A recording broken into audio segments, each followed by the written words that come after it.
урматтуу кесиптештер, мекендештер, сиздердин бүгүнкү келгениңиздерге чоң рахмат. Ушул иш-чараны колдоп берген кесиптеш депутаттарга, Палладиумга, ЮСАИДке, биздин эксперттерге чоң рахмат. Бул мыйзамдарды мен Кыргызстандын тарыхындагы 5-чи муундагы мыйзамдар деп атадым. Биринчи муундагы мыйзамдар 1992-96 жылдары кабыл алып, Кыргызстан экономиканы либералдаштыруу боюнча советтик мамлекеттерде лидер болгон. Айрыкча 3 багытта пландык экономикадан рыноктук экономикага өткөндө, империялык мамлекеттен суверендүү мамлекетке өткөндө жана тоталитардык өлкөдөн демократик өлкөгө өткөндө Кыргызстан 98-99 жылдарда лидер болуп, ал жөнүндө ошондогу Дүйнөлүк банктын президенти Вульфенсондун билдирүүсү бар. 98 жылы Россияда кризис болгондо президенттин кеңешчиси Илларионов Россияда талаш болуп атканда айткан, реформаны кандай кылыш керекти Аргентинадан эмес, Кыргызстандан келип үйрөнүш керек деп айткан. Ошондо Кыргызстан Орто Азияда эмес, СНГдеги банк сферасы, жер агрардык реформа, менчикти коргоо жана экономиканы либералдаштыруу боюнча лидер болчу. Ошондо биринчи муундагы мыйзамдар кабыл алынган. Экинчи муундагы мыйзамдар азыр кирип келди. Как раз Акылбек Үсөнбекович вице-премьер болуп турганда салык кодексине өзгөртүү киргизип, бизде салык 20%дан 12%га түшкөн. Мен да муну реформа деп атайм. Үчүнчү, ошо Бабанов премьер кезинде 3 багытта реформа болгон.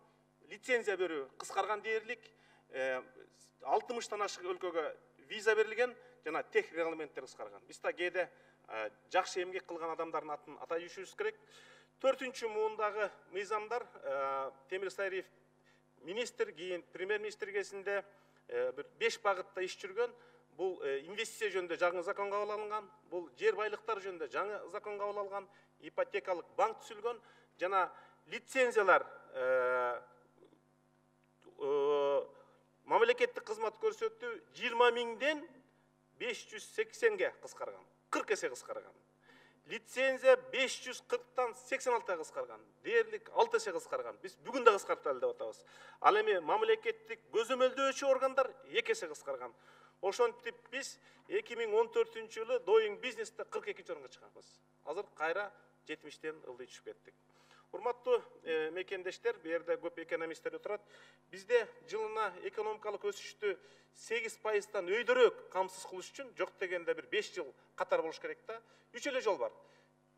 Кытай, Кыргызстан, Өзбекстан темир жолу курулуш керек. Ошондо товардын потогу агып өтөт, ички дүң процесс өсөт. Бирок жакынкы 3 жылда бул кризиске байланыштуу курулушу өтө күмөн. Экинчи, коррупция менен күрөшүү. Коррупция менен күрөшүп атабыз. Мындай ошонун системалуу жолун таба элекпиз. Себеби азыр коррупциянын көлөмү Кыргызстанда канча экенин жакшы билесиздер. Үчүнчү, экономика көтөрүүнүн эң жоңу, эң оптималдуу, эң чечкиндүү, эң кыска аралыкта эффект бере турган бул реформа жолу. Биздин ушул реформага баруу үчүн ошо пандемия кризиси себепкер болду. Себеби ушул мыйзамдарды эле биз 2 жыл мурун алып келсек парламентке колдошкон эмес. Айрыкча телемедицина жөнүндө, ысык көлдө медициналык зона катары жарыялоо жөнүндө мыйзамдарды өкмөт да парламентте колдогон эмес. Ушул кризис бизге реформа баруу аргасыз кылды. Бул мыйзамдар негизинен 3 багытта: экономикада жаңы сегменттерди табуу, экинчиден салык саясатын жөнөкөйлөштүрүү жана өнүктүрүү, үчүнчүдөн бизнеске болгон административдик жүктү азайтуу. Анан кийин бул мыйзамдын баары быйыл өтүп кетет деп мен ойлобойм, 14 мыйзамдын.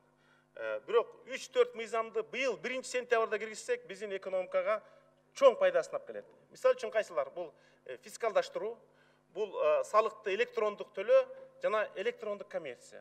Ар бириңиздердин чөтөңүздөрдө электрондук карт бар. Төлөйсүздөр. Ошондон сиздерге билинбеген 0,001% бюджетке түшөт.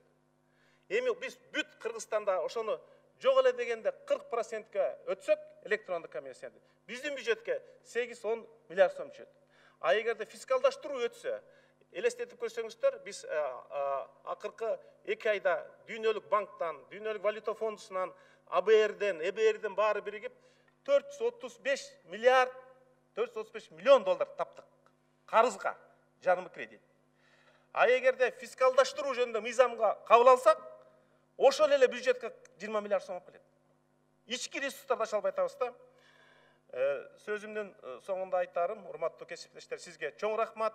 Biz ушул 5 этаптан өттүк. Биринчи акт кабыл алдык экономикалык өнүгүү жөнүндө. Бул декларация парламенттин элге, бизнеске болгон ниетин көрсөтүү. Экинчи Zoom аркылуу biz 5 конференция өткөздүк пандемия учурунда электрондук байланыш аркылуу. Үчүнчү коомдук угууга коюлду, экинчи жума болду. Төртүнчү бүгүн парламенттик угуу, бешинчи кийинки жумадан баштап кээ бир мыйзамдар жогорку кеңештин кароосуна кирип баштайт. Сөзүмдүн аягында өтө бир мен үчүн маанилүү жагдай. Элестетип көрсөңүздөр, 2 жыл мурун Кыргызстан 4 кодексти жазыш үчүн 18 миллион евро алган. 18 миллион евро алган. Мо 4 жигит Андрей Красников, Нургазы Жокунов, Эмил Асанов, Азамат Акенеев талөөгчү башында турат. Бир тыйын албай Кыргызстан үчүн 14 мыйзам жазып берди. Патриоттук деген акча менен, сөз менен өлчөнбөйт. Патриоттук деген иш менен өлчөнөт. Ошон үчүн сөзүмдүн аягында ушул Кыргызстан үчүн бекер мыйзам жазып берген, бирок кийин айлыгын төлөп беребиз. 4 азаматка кол чаап рахмат айткым келет.